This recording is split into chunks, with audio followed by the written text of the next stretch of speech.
আজকে যে স্বৈরাচারকে আমরা দূর করেছি, ছাত্ররা দূর করেছে সর্বশেষ পর্যায়ে, যারা সর্বশেষ ধাক্কাটা দিয়েছে ছাত্র জনতা, যে বিরাট একটি পরিবর্তন বাংলাদেশে এসেছে, কিসের বিরুদ্ধে ছিল?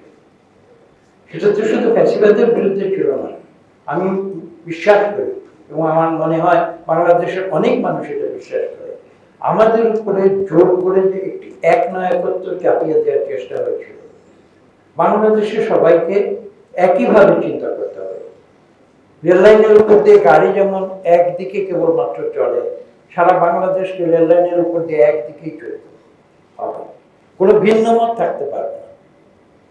তাহলে আজকে আমরা সবাইকে সব বিষয়ে ঐক্যমত্য নিয়ে এসে তারপরে আমরা গণতন্ত্র সেলিব্রেট করবো, আমি কিন্তু এই কনসেপ্টে বিশ্বাস করি। আমাকে ক্ষমা করবো, আমি বিশেষ করে এখানে মতভেদ থাকবে। প্রতিটি মানুষ বিশ্ব ডাইভার্স। আমি একটু আগে কিন্তু প্রথমে বলেছি, আজকে যে কনভেনশনাল যে 5টি যে নিরাপত্তার যে 5টি কনসেপ্ট যেটি টেক্সট বইতে আছে, তার বিপরীতে আমি যে 5টি বিষয় আমি উল্লেখ করেছি, তার প্রথমটিতে কিন্তু আমি উল্লেখ করেছি ডাইভার্সিটি। যদি ডাইভার্সিটি না থাকে, ডাইভার্সিটিকে যদি আমরা স্থান না দিই আমাদের সমাজ ব্যবস্থায় এবং রাজনৈতিক ব্যবস্থায়, তাহলে কিন্তু আমি বিশ্বাস করি না যে গণতান্ত্রিক প্রক্রিয়া কাজ করবে।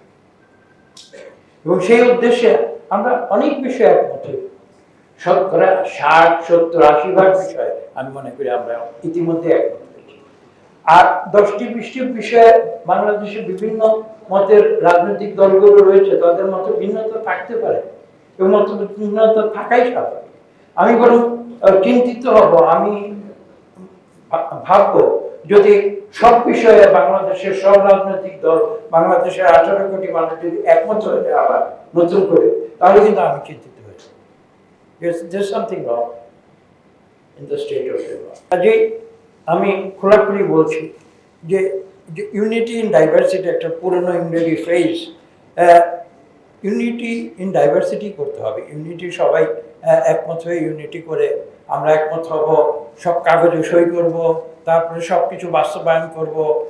আইন মানা বা না মানার দরকার নেই, সংবিধান দরকার হলে ছুঁড়ে ফেলে দেব, নতুন সংবিধান করব। যদি সেগুলি স্বাভাবিক প্রক্রিয়া আসবে, আমি তাতেও কোনো আপত্তি করবো না, কিন্তু এটা তো জোর করে কারণ